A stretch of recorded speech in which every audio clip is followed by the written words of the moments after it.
The Galactic Alliance had protocols for everything. First contact procedures had been refined over 12,000 years of peaceful expansion. They had categories, subcategories, and extensive guidelines for every conceivable scenario. But they had nothing that prepared them for humans. High Commander Vexterra remembered the day clearly. Her crystalline form shimmered with anticipation as she reviewed the preliminary reports from Scout Team 7. They had found another civilization on the edges of the Orion Arm, just achieving faster-than-light travel. Standard procedure: observe, evaluate, and if they proved peaceful, initiate contact. The species called themselves humans. They had survived multiple near-extinction events, fought countless wars among themselves, and yet somehow emerged unified enough to reach for the stars. Fascinating, but hardly unique in the grand scheme of things. Another warrior species, her second in command, Zarlith, had commented dismissively. They'll either destroy themselves or mature beyond it, like all the others. How wrong they had been. The Alliance's first official contact with Earth went perfectly according to protocol. The humans responded to the greeting ships with curiosity and cautious optimism. They accepted the invitation to join the galactic community with appropriate enthusiasm. Everything proceeded exactly as the millennia-old guidelines suggested it should. That should have been their first warning. The humans absorbed new technologies at an alarming rate. While most species took generations to fully integrate Alliance innovations, humans adapted them within years. They didn't just use the technology. They improved it, combined it in ways no one had considered, pushed its limits beyond established parameters. They're not following the standard development curve, Zarlith reported, his crystalline form clouded with concern. They're implementing variations we've never seen. Vexterra had dismissed these concerns. After all, the humans remained peaceful, eager to trade and learn. They followed Alliance guidelines, respected boundaries, and showed no signs of aggression. Their rapid advancement was unusual, but not threatening. Then came the Nexus Crisis. The Void Collective, a species of energy beings from the galaxy's core, began expanding aggressively into Alliance space. Their technology was ancient, their motives incomprehensible. Traditional diplomatic approaches failed.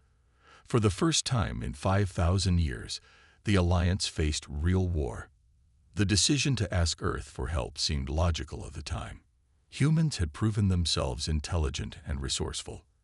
Their unique perspective might offer fresh insights.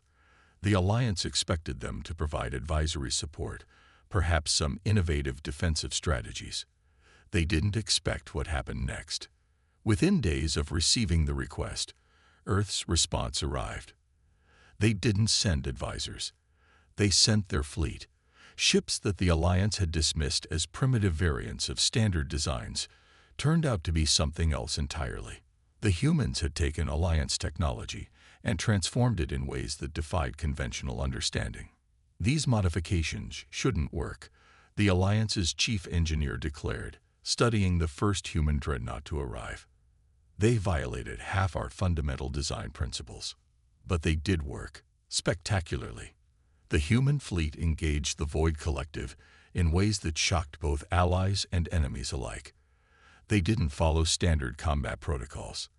They didn't maintain proper battle formations. They didn't even seem to acknowledge the basic rules of space warfare that had governed galactic conflicts for millennia. Instead, they adapted. Every defeat taught them new lessons. Every victory inspired new innovations. They turned their ships' weaknesses into strengths, used their limited resources in unprecedented ways, and demonstrated a capacity for tactical creativity that bordered on the impossible. They're not fighting according to any known doctrine, Zarlith observed, watching the battles unfold. They're improvising. The word sent shivers through Vexterra's crystalline form. Improvisation in warfare was considered primitive, dangerous, unpredictable. Yet the humans were using it to achieve the impossible. As Vexterra prepared her report for the Alliance Council, she realized their fundamental mistake. They had classified humans as just another emerging species, following the same evolutionary and social patterns as all the others. They had assumed humans would develop along predictable lines, constrained by the same limitations that governed all known civilizations. But humans didn't evolve to fit into the galaxy's carefully ordered systems. They evolved to survive, to adapt, to overcome. Every challenge in their history had forced them to innovate or die. They didn't see limitations. They saw obstacles to be overcome. The Alliance had invited them to join a galaxy of order and protocol. Instead, they had unleashed something they never expected. A species that thrived on chaos, that turned disadvantages into advantages, that saw possibilities where others saw only rules. As she finished her report, Vexterra added a personal note. "We made a mistake in our first contact protocols. We assumed we were dealing with just another species. We weren't. We were dealing with humans. And nothing in our 12,000 years of history prepared us for that." The first time Admiral Chen of Earth's Expeditionary Force met with the Alliance Joint Command, she brought a chess set. The crystalline beings and various other alien species watched with mild curiosity as she set up the ancient game on the conference table. "Before we discuss strategy," she said, "I want to show you something about how humans think." The Alliance commanders observed as she explained the basic rules. They grasped the concept quickly. It was, after all, a simple game of position and tactics, something their strategic minds could easily comprehend. "Now," Chen said, moving a pawn forward, "tell me how many possible games can be played from this point." The alien commanders' neural networks buzzed as they calculated. The number they reached, roughly 10-120 possible games, seemed to startle them. But what shocked them more was Chen's smile. "And that's why humans will win this war," she said, "because where you see an overwhelming number of possibilities to analyze, we see opportunities." The truth of her words became apparent in the following weeks. The Void Collective had pushed deep into Alliance space, using technology that seemed to defy the laws of physics. Their energy-based ships could phase through normal matter, making traditional defenses useless. The Alliance's carefully structured battle plans fell apart. But the humans didn't try to match the Void Collective's technology. Instead, they changed the rules of engagement entirely. "If they can phase through matter," Chen announced during a strategy session, "let's use that against them." The Alliance commanders watched in disbelief as human ships began deliberately positioning themselves to be phased through. The Void Collective, accustomed to using this ability as a weapon, didn't realize their mistake until it was too late. The humans had loaded their ships with specialized particles that dispersed through the energy beings' vessels during the phase-through, disrupting their cohesion. "Impossible," Supreme Commander Vexterra declared, watching the first Void Collective ship dissolve into chaos. "You turned their greatest strength into a delivery mechanism for their destruction." "We call it thinking outside the box," Chen replied. "Though in this case, I suppose we fought inside their ships." But it wasn't just tactical innovation that set humans apart. They approached the entire concept of warfare differently. While the Alliance saw combat as a series of set-piece battles governed by established rules, humans saw it as a holistic challenge that encompassed everything from supply lines to psychological warfare. They introduced concepts that seemed absurd to their allies. They called it guerrilla warfare in space, small, fast ships appearing from nowhere, striking vulnerable points and disappearing before the enemy could respond. They developed electronic warfare that didn't just attack enemy systems, but made them work in ways their creators never intended. The Alliance's military historians were particularly baffled by humanity's constant references to ancient Earth conflicts. Chen's staff would casually mention principles from Sun Tzu, Napoleon, or more recent military theorists, applying strategies developed for terrestrial warfare to three-dimensional space combat. "Your species fights wars using ideas from before you had electricity," one Alliance commander asked incredulously. "The principles of warfare don't change," Chen explained. "Only the battlefield does.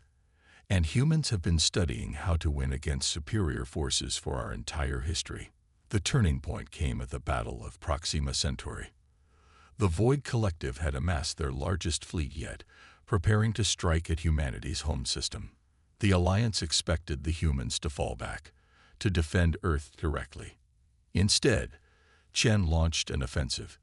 In chess, she told her staff, "Sometimes you have to sacrifice a piece to win the game."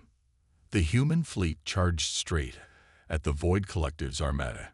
The energy beings, confident in their superior technology, moved to engage. They didn't realize they were being herded. The humans had spent weeks seeding the battlefield with quantum-entangled particles, useless by themselves, but devastating when activated in precise patterns. As the Void Collective ships phased through space, the particles synchronized, creating a cascade effect that turned the very fabric of space-time into a weapon. The battle lasted less than an hour. When it was over, the largest Void Collective fleet ever assembled had been reduced to scattered energy, dispersing harmlessly into space. In the aftermath, as Alliance analysts tried to understand exactly what had happened, Chen sat in her quarters, moving chess pieces across the board. "The game isn't about the pieces," she murmured to herself, repeating what her grandfather had taught her decades ago. "It's about how you think about the pieces." The Alliance would eventually come to understand this fundamental truth about humanity. Humans didn't just fight wars, they'd reimagined them. They didn't see resources, technology, or tactics as fixed quantities, but as variables in an endless equation of possibility. They had turned space itself into a weapon, and the galaxy would never be the same. Dr. Sarah Martinez stood before the Alliance Science Council, her holographic presentation showing what appeared to be a child's toy. The assembled alien scientists, representing the most advanced civilizations in the galaxy, stared in confusion at the simple spring-like coil. "This," Martine said, "is called the Slinky, and it's going to help us defeat the Void Collective's remaining forces." The council chamber erupted in murmurs of disbelief. Supreme Scientific Director Zix, their most brilliant quantum physicist, raised an appendage in protest. "Doctor, we are facing an enemy that can manipulate the fundamental forces of reality. How can a primitive entertainment device possibly?" Martinez dropped the Slinky, letting it walk down a small set of steps she'd brought. "Watch carefully," she said. "Notice how the compression waves travel through the spring." Now imagine that on a quantum scale. Understanding dawned in Zix's compound eyes. "You're proposing to create a quantum wave propagation system based on a toy." "Exactly," Martinez grinned. "The Void Collected ships exist partially in quantum space. They think that makes them invulnerable. But what if we could send compression waves through the quantum field itself?" The human scientist pulled up another diagram, this one showing a complex network of quantum-entangled particles arranged in a massive, spiraling pattern. "We're calling it Project Slinky. When activated, it will create a cascading wave of quantum disruption that will force their ships fully into normal space." This was just one of countless examples of how humans approached problems differently than their alien allies. While the Alliance's scientists searched for solutions in advanced theoretical physics, humans found inspiration in everything from children's toys to natural phenomena. Captain James Rodriguez demonstrated this perfectly during the defense of Arcturus. His ship, the ESS Tiger Shark, was cornered by 3 Void Collective vessels. Standard tactics would have meant certain defeat. Instead, Rodriguez ordered his engineers to modify their shield generators based on the defense mechanism of a sea creature from Earth's oceans. The electric eel, he explained later to bewildered Alliance commanders, generates powerful electric fields for both defense and attack. We just scaled up the principle. The Tiger Shark survived by creating layered, oscillating shield frequencies that not only protected the ship, but also discharged massive energy bursts that disrupted the Void Collective's quantum field coherence. Within weeks, the entire human fleet had adopted this electric eel defense system. But perhaps the most dramatic example of human ingenuity came from an unexpected source. A junior maintenance technician named Lai Wei While repairing a damaged Alliance communications array, Lai noticed how the crystalline structure of their quantum transmitters resembled the growth patterns of bamboo. In my grandmother's garden, Lai explained to the engineering team, bamboo grows in segments, each section strengthening the whole stalk. But more importantly, when bamboo bends in the wind, it becomes stronger. This observation led to a revolutionary redesign of Alliance quantum communication systems. Instead of trying to maintain rigid quantum states, the new bamboo protocol allowed for flexible quantum entanglement patterns that actually grew stronger under stress. The Void Collective, which had been systematically disrupting Alliance communications, suddenly found their attacks strengthening the very network they were trying to destroy. These innovations weren't limited to technology. Humans brought their peculiar way of thinking to every aspect of the war effort. They introduced concepts that seemed nonsensical to their allies, but proved devastatingly effective. Lieutenant Commander Amara Okonjo pioneered what she called quantum guerrilla warfare, using principles from Earth's history of resistance movements. Her teams would create small quantum disturbances in seemingly random patterns, only for the Alliance to discover later that these disturbances formed massive, synchronized disruption fields when viewed in four-dimensional spacetime. The key, Okonjo explained to her mixed human-alien squad, is to stop thinking of spacetime as a battlefield and start thinking of it as a canvas. We're not just fighting the Void Collective, we're rewriting the rules of reality itself. The Alliance began to understand that humanity's greatest strength wasn't their technology or their tactics. It was their ability to see connections where others saw only chaos. Every human solution seemed to draw from some unexpected source. Nature, history, children's games, or cultural practices that predated their discovery of electricity. Dr. Martinez's Slinky-inspired quantum wave generator proved to be a turning point in the war. When combined with Rodriguez's electric eel shields and Lai's bamboo communication protocol, it created a system that could not only detect and disrupt Void Collective ships, but could also predict where they would appear next. The Alliance Science Council, which had initially dismissed Martinez's presentation as absurd, now found themselves regularly consulting Earth's historical archives, natural history museums, and even toy stores for inspiration. Perhaps, Supreme Scientific Director Zix noted in his personal log, the truly advanced thing is not to dismiss simple solutions in favor of complex ones, but to see how the simple and complex interact. The humans seem to have known this all along. The combined fleets of humanity and the Alliance gathered at the edge of the Orion Arm, preparing for what would become known as the Battle of the Quantum Veil. The Void Collective had concentrated their remaining forces here, at the boundary between normal space and their quantum realm. Admiral Chen stood on the bridge of the ESS Prometheus, watching the tactical display as thousands of ships moved into position. The Alliance vessels arranged themselves in traditional combat formations, beautiful, geometric patterns that had served them for millennia. The human ships, by contrast, seemed to drift almost randomly, like leaves in a wind that didn't exist in space. They still don't quite understand, do they? Her XO, Commander Jackson, observed quietly. Chen shook her head. They see our apparent disorder as a flaw. They haven't realized it's our greatest strength. The Void Collective's fleet emerged from quantum space exactly where Project Slinky's predictions had indicated.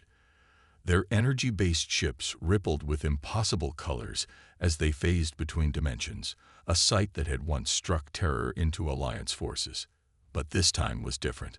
All ships, execute Operation Butterfly. Chen broadcast across the fleet-wide channel. The name had confused their alien allies during planning sessions. They couldn't understand why humans would name a major military operation after a fragile insect. They were about to find out. The seemingly random positioning of human ships suddenly revealed its purpose. As the Void Collective advanced, the scattered human vessels created a complex web of gravitational distortions, like the beating of a butterfly's wings affecting weather patterns on a global scale. Each ship's position had been calculated to create specific ripples in spacetime. Alone, these distortions were insignificant. Combined, they formed a cascade of quantum interference patterns that forced the Void Collective's ships to fully materialize in normal space. Fascinating. Supreme Commander Vexterra transmitted from the Alliance flagship. You turned space itself into a weapon. Not a weapon, Chen corrected. A net. As the Void Collective ships struggled to phase back into quantum space, the Alliance fleet's perfect formations finally served their purpose. Their synchronized energy beams struck the trapped ships with devastating precision, each shot amplified by the quantum interference patterns the humans had created. But the Void Collective hadn't survived for eons by being predictable. Their flagship, a massive construct of pure energy, began to pulse with a frequency that threatened to shatter the quantum net. They're adapting, Jackson warned. Traditional tactics won't work anymore. Chen smiled. Good thing we don't do traditional. She opened a channel to Dr. Martinez's science vessel. Doctor, initiate the quantum slinky. The device that had once been dismissed as based on a child's toy now showed its true potential. Massive quantum wave generators, built on the simple principles of the slinky's compression waves, activated in sequence. The waves propagated through both normal and quantum space, creating a resonance that even the Void Collective couldn't ignore. Look at the wave patterns, Martinez transmitted excitedly. They're exactly like watching a slinky walk downstairs, just in 11 dimensions instead of 3. The Void Collective ships began to vibrate in sync with the quantum wave's energy structures. Structures, once seemingly invulnerable, now worked against them. Each wave forced them further from quantum space, trapping them in reality. But Chen wasn't done. Captain Rodriguez, you have permission to demonstrate your latest innovation. The ESS Tiger Shark and its squadron moved forward, their modified electric eel shields now linked together in a pattern that Rodriguez had based on the hunting behavior of wolf packs. Each ship's energy discharge reinforced the others, creating a moving web of electromagnetic chaos that ripped through the Void Collective's formations. Tactical, Chen ordered. Show me the quantum density map. The display shifted, showing energy patterns that looked remarkably like the flow of water in a river. The Void Collected ships, once as insubstantial as smoke, now showed up as solid obstacles in this quantum current. Lieutenant Commander Okonjo, Chen called. The river is yours. Okonjo's guerrilla warfare squadrons struck from multiple dimensions at once, their quantum disruption fields synchronized with the river-like energy flows.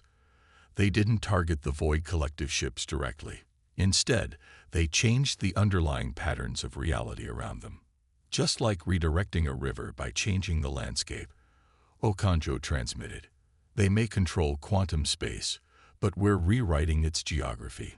The Void Collective's perfectly ordered fleet began to break apart. Their attempts to return to quantum space were met with waves of disruption from the Slinky device. Their energy weapons were absorbed and redirected by the Wolfpack shields. Their strategic retreats were cut off by changes in the quantum landscape itself. For the first time in their ancient existence, the Void Collective faced an enemy that didn't just fight them, but changed the very nature of how combat worked in their domain. The battle lasted 6 hours. When it ended, the Void Collective's fleet was in ruins, their ships either destroyed or trapped permanently in normal space. The Alliance's perfect formations had been broken and reformed a dozen times, adapting to human tactics in ways their commanders had never thought possible. As the energy signatures of the last Void Collective ships faded from sensors, Supreme Commander Vexterra's transmission carried a note of awe. You didn't just defeat them, Admiral Chen. You changed the fundamental rules of space combat. Chen looked at the tactical display, where human and Alliance ships now moved together in patterns that were neither chaotic nor rigidly ordered, but something new entirely. That's what humans do, she replied. We don't just play the game. We change it. The Grand Chamber of the Galactic Alliance fell silent as the last holographic projections faded. The assembled representatives from over 1,000 species had just finished reviewing the final reports from the Void Collective War. Supreme Commander Vexterra's crystalline form sparkled under the chamber's lights as she prepared to address the gathering. 10 standard cycles ago, she began, we made what we thought was a simple decision to request human assistance in our war against the Void Collective.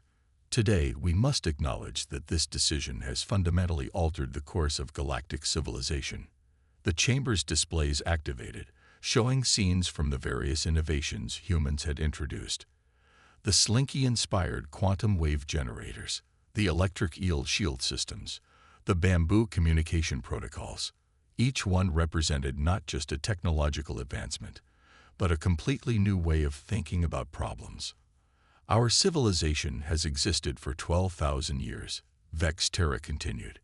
In that time, we developed what we believed to be the perfect systems for everything from commerce to warfare. We were wrong. We hadn't developed perfect systems. We had merely stopped looking for new ones. Admiral Chen, sitting in the human delegation section, watched as the Alliance's supreme military commander admitted something that would have been unthinkable just a few years ago. Beside her, Dr. Martinez was already sketching new ideas on her tablet, inspired by the crystalline architecture of the chamber itself. The humans, Vexterra went on, showed us that there is no such thing as a perfect system. There are only systems that work for now, and the constant potential for improvement. They taught us that inspiration can come from anywhere, from toys to nature, from ancient history to children's games. The displays shifted to show the new combined fleet exercises, where Alliance ships now moved in formations that blended their traditional precision with human adaptability. Young Alliance officers trained alongside humans, learning not just new tactics but new ways of thinking about tactics. But perhaps most importantly, Vexterra said, they taught us the true meaning of adaptation. We had always viewed adaptation as a process of gradual improvement within established parameters.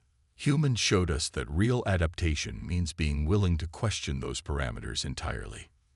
In the years following the war, this lesson had spread far beyond military applications. Alliance scientists now actively sought out seemingly primitive solutions to complex problems. Engineers studied Earth's nature documentaries with the same intensity they had once reserved for advanced physics texts. Even the rigid social structures of the Alliance had begun to show more flexibility. The Void Collective believed they were invincible because they could change their form at will. Vexterra continued, but humans showed us that true adaptability isn't about changing your form. It's about changing your thinking. The chamber's attention turned to a new display showing the quantum detection grid that now protected Alliance space.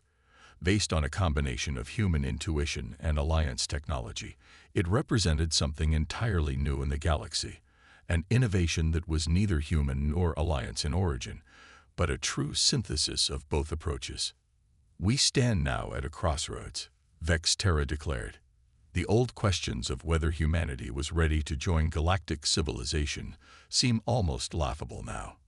The real question is, was galactic civilization ready for humanity? Admiral Chen smiled as she remembered her first chess lesson with the Alliance commanders. They had mastered the rules quickly enough, but it took them years to understand that knowing the rules was just the beginning.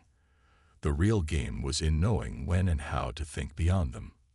Therefore, Vexterra announced, I am proposing a fundamental restructuring of the Alliance's approach to innovation and development. We will create new divisions dedicated to what humans call lateral thinking. We will encourage our people to look for solutions in unexpected places. And most importantly, we will never again make the mistake of assuming that advanced civilization means only advanced technology. The vote that followed was unanimous, itself a sign of how much things had changed. The Alliance that had once required decades of debate to change even minor protocols now embraced the possibility of continuous evolution. As the session ended, Chen found herself approached by a young Alliance officer, their crystalline form showing the slight irregularities that marked the new generation.